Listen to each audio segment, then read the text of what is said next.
Welcome, everybody. I'm Greg Demetrio, the host of the Ask a CEO series, a show that brings you interesting companies and executives who've made it to the corner office and have an interesting story to tell. So today, my guest is Adrian Moyes, and he's the founder and CEO of Aquilibrium. And that's a Vancouver-based digital product development and design studio that attempts to solve complex business problems by creating web and mobile applications. His company's twice been named top 5 employer in British Columbia and is a 3-time winner of the Vancouver UX Product Design Award. Aquilibrium is a top 10 agency in their region. Adrian himself holds a PhD in computer science from Simon Fraser University with a special concentration in human to computer interface and usability. He's passionate about digital innovation. He's devoted to continual improvement through education, and he's attended Harvard and Wharton Business School and design workshops with the former head of Disney Innovation. So we're very, very well-rounded background. So Adrian, welcome to the show. Thank you very much, Greg. A pleasure being here, and I appreciate the introduction. Thank you. So could you tell us, your story, your backstory, and the backstory of you founding Aquilibrium? Sure. So my background combines working with a number of technology organizations in Europe, in Canada, and United States. And also, I have a background in the academia. As you mentioned, I have a PhD from SFU and a postdoc from UBC. And for a period of time, I was considering having a position as a professor in the academia. And I actually was on an important crossroad to choose between taking one of positions in the university or getting a job with Electronic Arts to help build the mobile gaming division there. A number of years back, the Nintendo DS, the Sony PlayStation Portable were coming up. And I felt like really gaming is going to have a lot of potential and impact. So I decided to start that mobile gaming divisions at Electronic Arts together with a number of other senior managers. So with a group of 4 leaders, we went to 120 people in only 6 months. Oh. That's one example of rapid growth, in which seeing an opportunity, we build these agile and cross-functional teams to serve a certain purpose. In that particular instance, it was kind of entrepreneurship in a large organization. We are building a new team to focus on mobile game development. I think I've played a few of those games you developed. They are a lot of fun for sure, and we are working out this implication. This organization obviously had done a brilliant job of building this type of entertainment on large screens, but then when you're looking into what are the implications, what's unique about mobile devices, and how do we create experiences that look good on the go, and that's where my background in human-computer interaction and usability, as well as my background in gaming. Again, I started my career with Ubisoft in Europe, managed to put together and solve several of the constraints in here to help with the launch of 7 games we launched actually for mobile at Electronic Arts. So again, it's an example of rapid growth. I had the opportunity in my first job, which was at Ubisoft in Europe, to also join a team of about 10 people. Ubisoft is, like Electronic Arts, one of the largest game providers, especially for Europe. And I helped grow that team from about 10 people to over 100 people on the payroll in 4 years. I was also an assistant professor of computer science at that time. So I actually had a number of my students brought in to work for Ubisoft. I already knew these students. They were showing a lot of potentials. So the interview process was pretty seamless because there was already a lot of trust between us. So you were your own feeder into the hiring. That's right. I was keeping an eye for talent to help grow the organization. And that's an example in which I went from an individual contributor to a lead game developer, and help grow that practice in in Europe. Right. So I see that you're an adamant believer in continual improvement and learning, not only in the company, but also personally. What does that mean for you, Adrian, the CEO? What does that mean?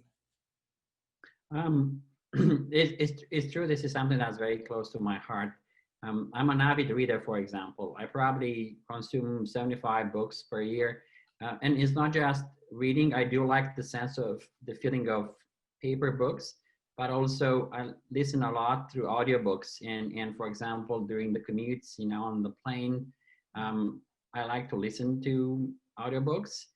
I also like to go deeper in areas that are particularly important to us, to me, and to the organization. So I have continued through executive education at Harvard and at Wharton Business School. So more recently focusing on innovation. I was part of a number of design workshops with the former head of innovation from Disney.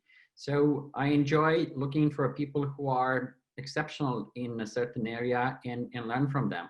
Really? I also look to learn from fellow CEOs, entrepreneurs, and look at the shared experiences.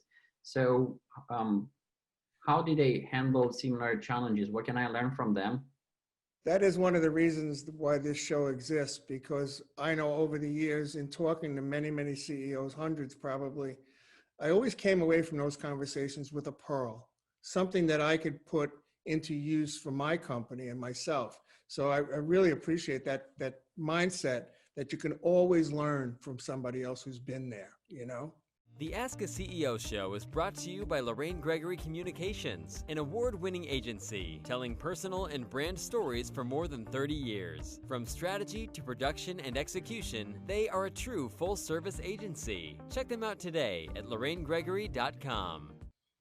And I always look forward to be part of these collective networks. For example, I am right now part of a CEO forum called McKay CEO Forum, and maybe 1,000 CEOs spanning entire Canada and United States. And we meet in groups of 10, 15 people, and then we do something called shared experiences. People coming with a problem or a challenge, and then they look into the group to ask, hey, have you handled something similar in the past? What did you learn from this? What is something that you can share? So I'm surrounding myself with the people who have expertise that can complement mine.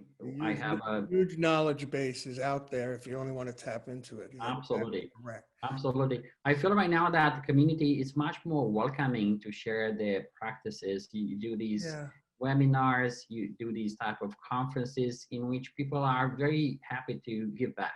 I agree. I think many CEOs are more collegial now than ever before. We all have to rely on each other, especially now under this COVID situation. I know I get a lot of support from my colleagues, my friends in business, other CEOs, in just listening to the stories that they've had to do during COVID. Is there anything that you had to do in your company during COVID? What did you have to do to change around or rethink? Absolutely. It is health situation which turned into a global economic recession has affected everyone. It affected us, it affected our community, affected our clients. We are privileged in that having a digital business for us to transfer it for everybody to start working remotely from home has been seamless. We already had policies in place for people to work from home regularly. So we are very thankful for the fact that everyone in our team, our clients and our partners are well and safe. And that work has continued. While we were affected by this economic downturn, some of our clients were affected and they had to reduce some costs. We took some measure to tighten the belt. However, it was very important for us to keep the community whole. So we have kept our entire staff and also all our consultants, and we weathered the storm. We found a state of sustainability, and we have continued to that. We actually recognize that in this situation, many organizations are right now looking for solutions to how to engage with their customer digitally, how to use cloud to be able to scale and respond to their customers. Basically, we saw actually an increase in business, and with our partner, we have actually expanded our footprint. We probably hired 10 people and so in the last 3 months alone. Really? And during the COVID? Excellent. That's Yes. really good. That's positive.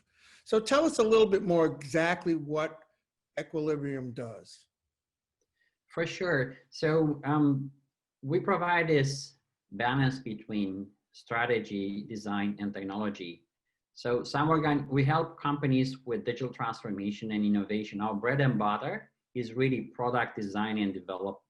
We help organizations that have these complex challenges, and they're looking for ways to use technology to innovate and to achieve a competitive advantage and to grow.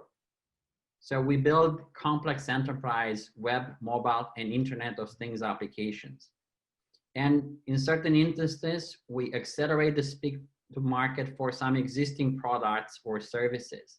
In many instances, however, we help clients break new ground and do unique new initiatives. So anywhere from refining who they are, what's the target audience. So I remember a number of years back, I got actually inspired about this. We worked with Nintendo, and through their Wii console, they did an amazing job. And part of what they did very well was to focus not only on the hardcore gamers, but what they called expanded audience. So more than quadrupling basically the type of people who would be beneficiary of their solutions, consoles, and games. Similar we see right now, especially during these COVID times, that the sales plays for many organizations have been upended. Whatever they used to be, this kind of VIP in-person experience they could provide, that's no longer possible. Oftentimes, the only type of interaction possible right now are digital. So this organization are looking to figure out either are there some centers of innovation, are there some initiatives that they can spin off, or alternatively, they're looking into this as an organization, can they focus on a different audience? Can they leverage data to dramatically change the type of services and audience that they service? So if Equilibrium comes in, sometimes strategically, because we help organizations that have a vague idea about where we like to go, and we help them shape what this solution will look like. Sometimes it's more tactical, in which they know exactly this is the backlog, this is what we're trying to achieve. Can you help us to complement and extend our teams to get to the destination faster and with a lower risk? So you guys are very, very deep in the technology space in terms of not only strategic analysis, but helping those customers that you have implement the strategies that you've come up with, yes? Absolutely. And while many of our clients are enterprise clients, we also work with the startups, organizations who have a brilliant idea. They may be something that it's only initially started in the physical space, and they're looking to complement, to come up with an equivalent of the representation of the brand in the digital space. Yeah. So we started with many startups from a concept, kind of something back of napkin, to a business proposition, to implement a minimal viable product and rolling it up to the first set of users just in 3 or 4 months. Is that right? Very interesting. So when, how do I want to say this? I want to say, how do you attract new clients? Is it because of the network you've already have and people know who you are, or you're actually actively going out to find new prospects? We do a bit of both.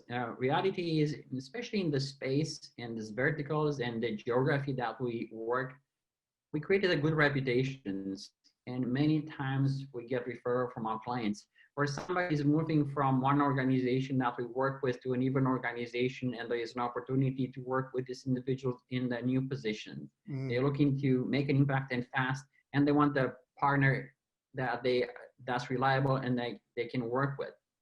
On some of these clients, we've been working for maybe 6 years and over 2,000 projects. But we're also looking for obviously new clients. Most of our business is actually done in the United States, and a good part of it is in Canada too. We also work with clients in Europe. So we're doing a number of things, including networking events, going to conferences, but also providing thought leadership. We're organizing a series of webinars right now focused on design thinking. Last year, we partnered with the head of innovation, former head of innovation from Disney, to organize a number of workshops and webinars in Vancouver. So we're also looking to give back in the community. And sometimes it's about Equilibrium presenting at conferences and events, or being a mentor for the younger generation, or participating or sponsoring club, local communities, or various events. So besides being an excellent corporate citizen, I was very impressed by some of the reviews on Glassdoor and the awards that you guys received as best employers. Talk to us a little bit about the company culture and how you were able to receive such support from the employees. Thank you. Yes, our staff are essential to Equilibrium. We look at the overall customer, the employee journey. For us, it's important to create remarkable experiences, not only for our clients, but it starts actually with our own staff. So when we grew and we had years in which we tripled our business, we wanted to make sure that we grow fast yet sustainably. So for us, it was important to make sure that we increase the density of talent. And then it is clear in terms of what is our culture and value, and how do we ensure not only technical fit, but also cultural fit. Mm-hmm. So for example, last year we have created 2 initiatives. One was around culture design. As the company has continued to grow and evolve, we want to make sure that we have tapped into both our roots, into the values and the instinct, and what's the passion that I brought in to start this business, but also engage the new team members to figure out who is an exceptional representative of our company and our brand. What kind of values has organization have evolved over these 8 years? And then we have both a core group that was representative, different countries, ages, backgrounds, and the type of disciplines that were represented, from design to human resources to technology to operations. So we brought everybody together to refine and restate our culture and values. In the same time, recognizing that we are asking our people to, and supporting them to realize their potential. Some of them were looking to step into more leadership position, going from individual contributor to managing a group of people. So we also put in place a program to teach first-time managers how to develop their skills to be able to look after a small team. So following up on your desire, your devotion to education and continual improvement, you've actually created that inside the company. That's a really amazing thing to do. I try to do it here as best as I can. I mean, we're a small company, but I make sure that people who want to excel are given the opportunity. We'll send them to webinars. We'll sign up for one. Tell me what you want to learn. Sign up for it, and it just ensures the relationship between the executive suite and the employees. They know that they're cared for. They know that you appreciate what they do, and you're going to help them along the way. So I applaud you for that, really, Adrian. That's a really great example. So I don't want to take up your whole day. So in closing, I always ask my CEO guests, because our audiences are CEOs and those people trying to get to the CEO suite, 2 things. What's the best advice you've ever gotten personally? And what's the best advice you can give somebody who's either in the CEO chair or on their way to the CEO chair? Yeah, I've been thinking about this. I've been asked this question a number of times, and I feel like as I think deeper, sometimes I find a different angle.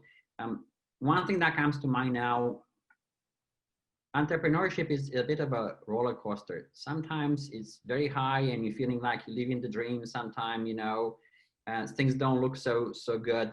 And one or more seasoned entrepreneur that I work with, somebody who has launched a number of successful organizations, one piece of advice I received was to maintain that balance, because so the perspective was take things with a grain of salt.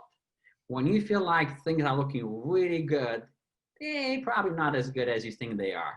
And then similarly, when you feel like it's something really dark and it's, in a dire need for help, it may not be that bad. So there is hope at the end of the tunnel. So kind of detaching yourself a bit and then creating a bit of a perspective and taking things with a grain of salt helps you kind of buffer this type of emotion with a roller coaster ride in a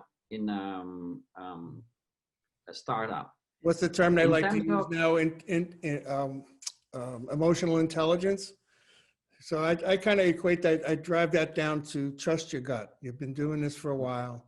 You know every day is not going to be a home run, and you're in it for the long run. So you show up every day, you work hard, and all you're going to be responsible for is the effort. The result will take care of itself. So it's really good, a good way to think about it.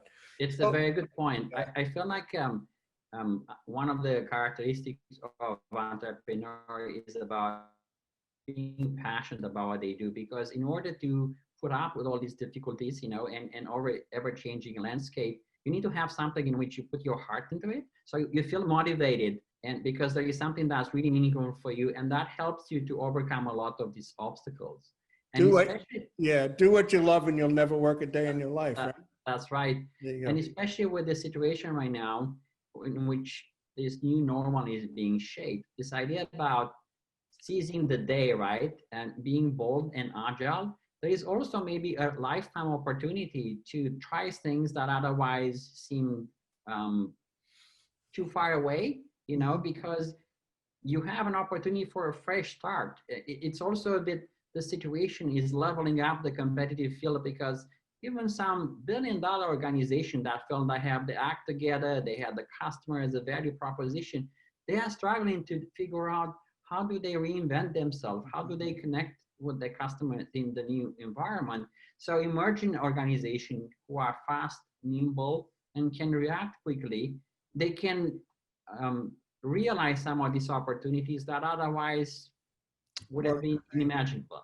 Well, that's how the Ask a CEO got to be on a Zoom platform, because when I was working from home, I was talking to all my people, and that's how we were communicating on Zoom. And I said, well, yeah, I know I usually do this in a studio with 2 camera guys, a sound guy, and a producer.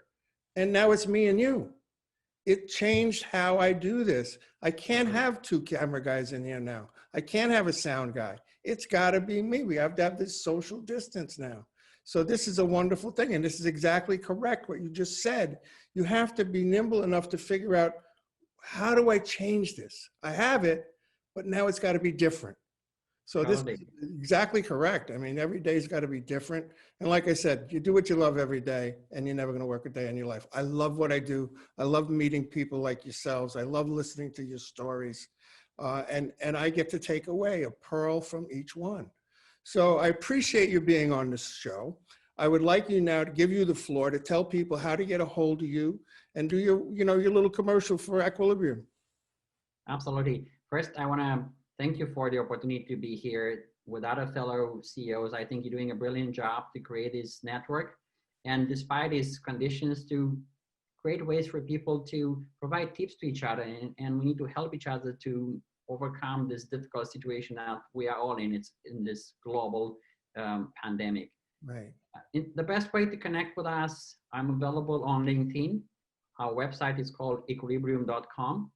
Again, we are one of the top 10 agencies in Vancouver, and we help organizations overcome the challenges of connecting with the customers through digital channels and using technology as a way to differentiate themselves, to innovate, and to grow. Thank you very much for having me on this show. Adrian, thank you so much. Everybody in the audience, please don't miss any of the upcoming Ask a CEO interviews. We'll have invited guests from all industries all over the country and the world. You can catch the videos at gregscorneroffice.com, or you can listen to the podcast on your favorite podcast platform. Don't forget, subscribe, share, and far and wide. Thank you so much. I'll see you next time.